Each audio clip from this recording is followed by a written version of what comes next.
Ar nedēļas ziņu apskatu tuvāk Latgolei Alise Plus studijā Juris Saukāns. Pasaules uzmanības centrā šonedēļ bija Izraēlas un Gazas sektora norises ar to saistīti incidenti. Raketis tropījums slimnīcā Gazā izapeļināja lielu sašutumu visā pasaulē. Izraēlas armija ir sakoncentrējusi spēkus iespējamam sauszemes uzbrukumam un katru dienu ziņoja par iznīcinātiem teroristiem, raķešu palaišanas vītom un štabiem.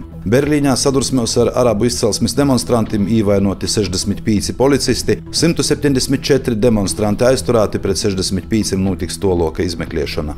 Irākā ar raķeķiem apšaudīta Amerikas Savienotos valstu un citu starptautiskos koalīcijas valstu karavēru dislokācija. Irānai lojālīs irākīšu grupējums Hizbollah brigādis pieprasījis, lai amerikāņi Irāku pamat.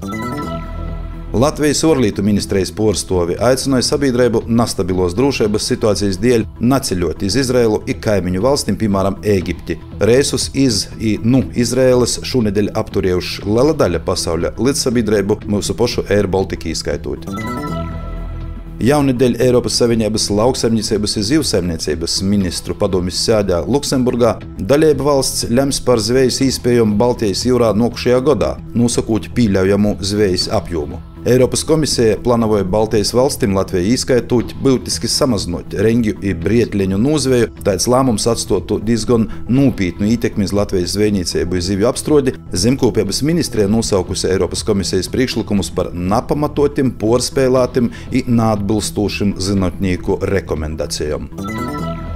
Latvijas pašvaldību savienības dūmis sēdē, skatot vienošanos un domstarpību protokolu ar valdību par nākošo gada budžetu. Ministru prezidente Evika Siliņa, kas porstov jaunu vienotību, apsolījusi pašvaldībām valdības pretimnākšanu drošības, sociālajā un veselības jomā.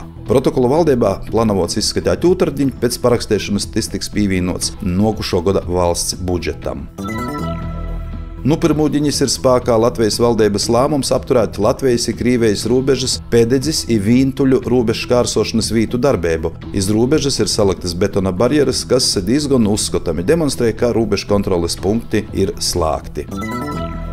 Pirmīs pēc sabiedrības ar ierobežotu atbildību Daugavpils satiksme pasūtījuma Daugavpils lokomotīvu remonta rūpnīcā izgatavotais tramvajs jau ir izslīdams. Pirmie 250 km paredzēti testēšanai, lai pielāgotu tramvaju infrastruktūrai, ar to nozadarboja čehu eksperti. Novembrī tiks piegodoti arī atlikušie 2 tramvaji.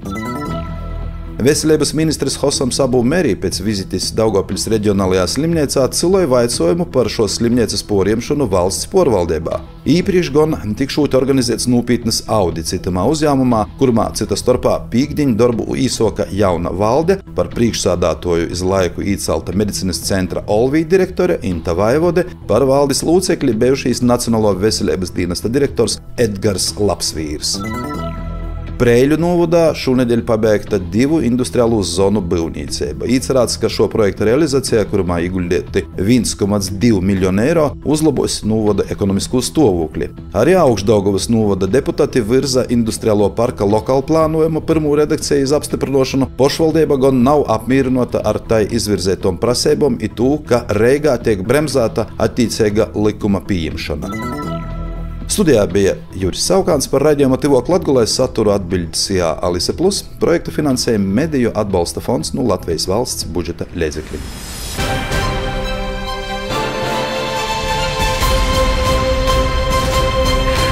Alisa Plus Radio.